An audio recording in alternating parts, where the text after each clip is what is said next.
Hey guys, Matt here, and today we are in episode 1 of building MineLabs. Now what MineLabs is a big facility. Right now it's very small, as you can see, not a lot of things.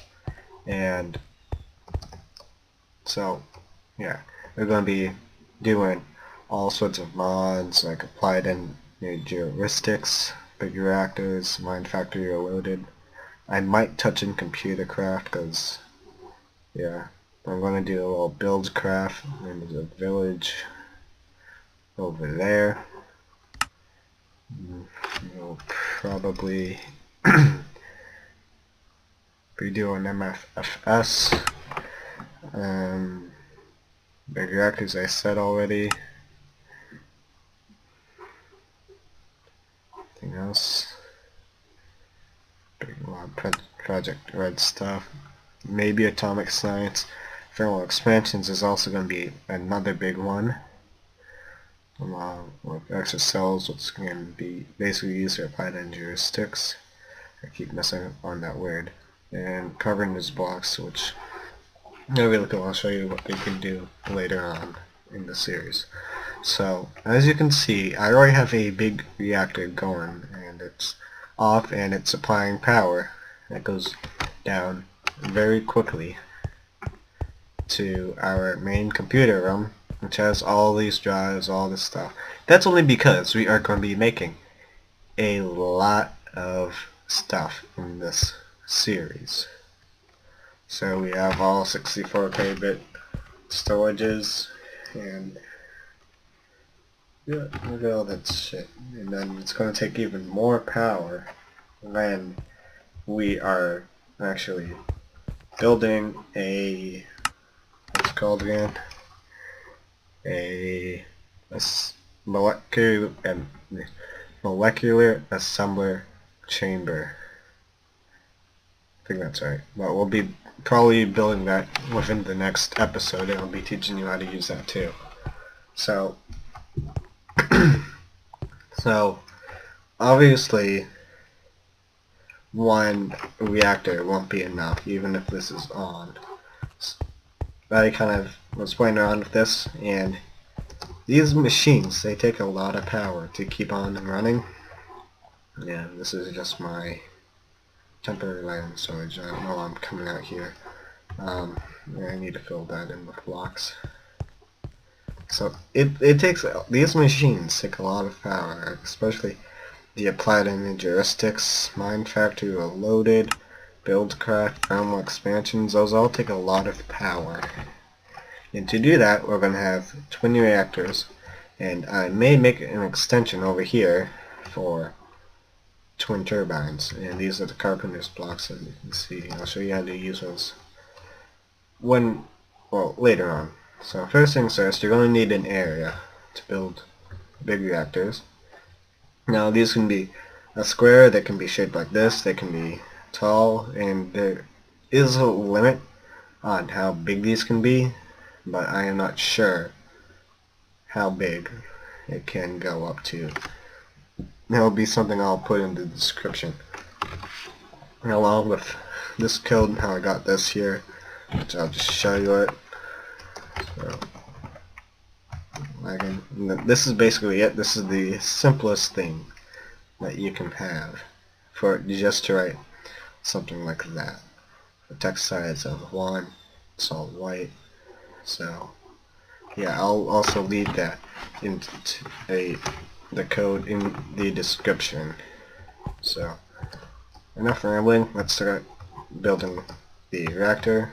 So I already measured everything out and marked it, so we're just gonna break this and place reactor casings. Now, reasons why these all look different is because it's a connected texture block. If I had to break this, it looks normal. If I had to place it, it all goes back together, and then it's a functional big reactor. So, build. Okay, and here's the one thing. The bottom of your reactor, must, oh god, lagging. The big reactor base must be out of casing. I am lagging a lot. I'm probably generating new chunks. Lag seems to have gone past. Okay, almost done. Finish up these few last blocks.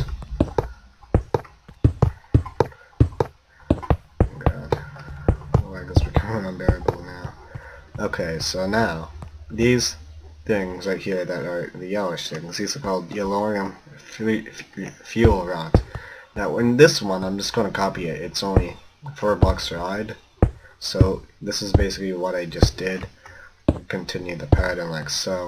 I mean, in the smaller ones that have like they're even, you can go like this, and like this. I mean, I've seen designs where you have things like this in a 3x3, but those aren't the most efficient, and that's only because every fuel rod you probably want 2 sources of coolant for to keep it at max efficiency. At least that's to my knowledge. I'll probably fix that later on, like in the description. There's gonna be a lot of stuff in the description for this video and for the whole series too. It's gonna be links and stuff that I messed up on. So yeah, now that we have all of these set down, we should also get our coolant, which we are going to be using. Where is it? Gelid cryophium. That's just the raw dust form. Here it is, gelid cryophium. And the reason why is because if you place it on the ground, I mean, it will start creating snow everywhere, but I'm not going to do that right now. Before we do that, we need to finish our case so we don't get snow everywhere. So, build up here, like that. Let's do there, let's do there, there. There's that there. Since this is a wall, I'm just going to place the glass. As you can see, this is a nice connected texture, so if you want to use this in a base, go ahead. I mean, I personally don't like it. I don't know why, I just don't like it. But, yeah, now you need to do this here, just because this is also against another wall. Place these guys here, and boom. Now, here's the thing with the gelid cryofilm. If you just place 2 blocks here, see it creates snow, but it falls down. And that's something that we don't want. So we need to have blocks here, there, and I'll just let it create snow. And then we just wait for it to go down. So, there's 1, 2, what? Shit. Let's see there. Let's go fill up this. Now, you just are going to put the Arctic glass in front of it and on the sides of it so your coolant does not escape and make a mess everywhere. Just make a hole in the ceiling and just keep on placing it. There, there, there, there, there. There, there, good. And if you like have a big reactor, like a gigantic one, maybe the size of this room, that's going to take a while for you to actually fill up with coolant. So if you're going to do it, like if you want a lot of power, what I recommend you to do is make a couple smaller ones like this, because it's just going to take a long time for it all to fill in. Now I actually forgot one part of the thing, and that's called reactor controls. And what you do is place that on top of every yellorium fuel rod. And these are necessary to place, because if it doesn't, it won't work, it won't become a connected texture. Let's place these right here, there. Now if you want to, you can put reactor casings, but I usually just put glass and build mine. So let's place these guys here, not ruin our cryophium. That is a pain in the ass to get because you need to kill blizzards, and I don't know where blizzards spawn. There'll be another thing. I'll just put everything that I need to talk about in the thing. Well, now that we have... Oh, I'm jumping ahead of my thoughts. Now that we have the initial thing built, and you see it's not a connected texture, and that's because we need all of these things here. Now, the reason why I have 2 is just because 2 power outputs doubles the output rate. 1 for input, 1 for output, and these are applied energy heuristics, just because if we get anything in here, it'll be outputting, and if we are missing one from here, it'll be put in. And then you can just turn this on and off whenever you need to. I'm going to turn that on right now. Now, for this to actually work, I'm actually just going to copy what I have there. We need 1 controller. Now you see that we have all this. And we need 1 access port. You need at least 1. But I have 2 just so I can automatically get the output. And then you need a power tap to actually get all of your power out. I'm just doing 2 just because, as I said earlier, it goes faster. Now what we need to do is get all of these out. Get basic import, basic export. Set this backwards, need some cables. Power, that, and that. Place this back. Run this along. There. Like that. And then import. Let's make this one black. And export. We'll also make this one black. Because I feel like it. And then we'll just connect this to our input and output. Now we are ready to put in fuel. So let's turn on our first reactor.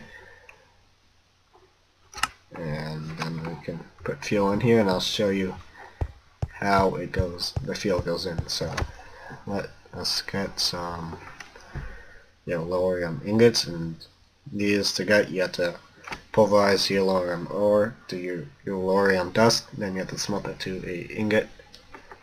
That's how you make the ingot. If you just smelt it, you get your uranium in Tekkit. I'm not sure what you get in Feed the Beast.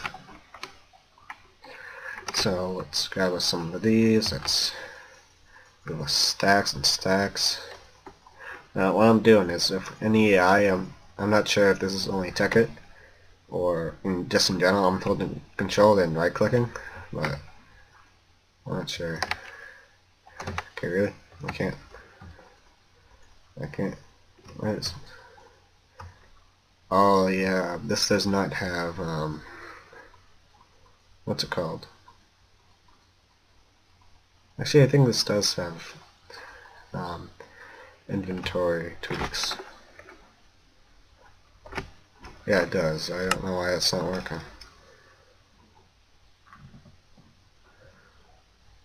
I don't know. Whatever. I'll figure it out later. Now what's happening is, this one should have a first need to configure it. Should have yellorium ingots in it, and now it's going to be going in, but it's just filling these up. It's not going to be going into here first, and when that's filled up, we're also just going to place that so we know how much we have at all times. And you can see it's getting wider and wider, so I think that's really cool. This one, let's see how much we got in here. Let me turn this off. It's constantly draining, so, but it's making up enough power. Once these is full, we'll turn this on.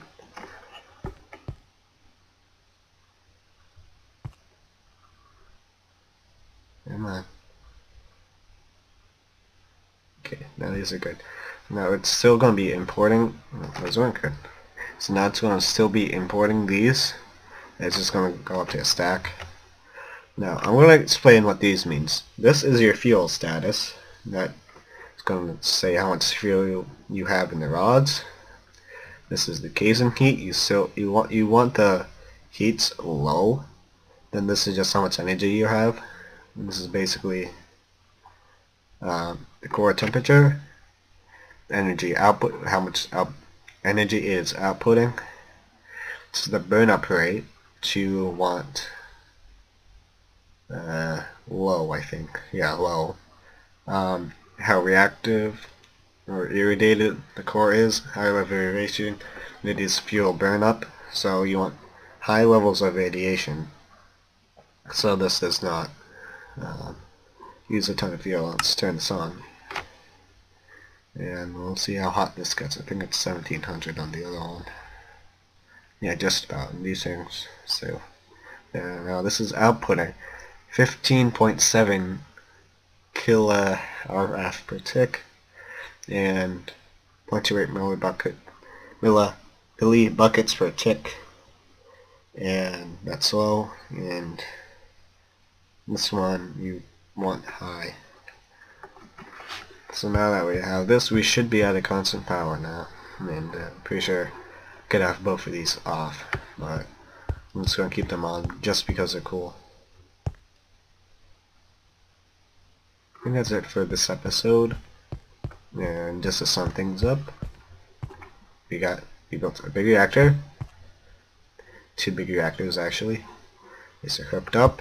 I showed you this computer code, and you can do spaces. I just decided not to, just because, yeah, and yeah, this, yeah. Next episode we are going to be building turbines for these, which I still need to learn how to do. So probably going to build one for this one off camera, like I built this one off camera, then build another one for this one on camera. And that is it for this episode of Building MineLabs, and I will see you guys later on.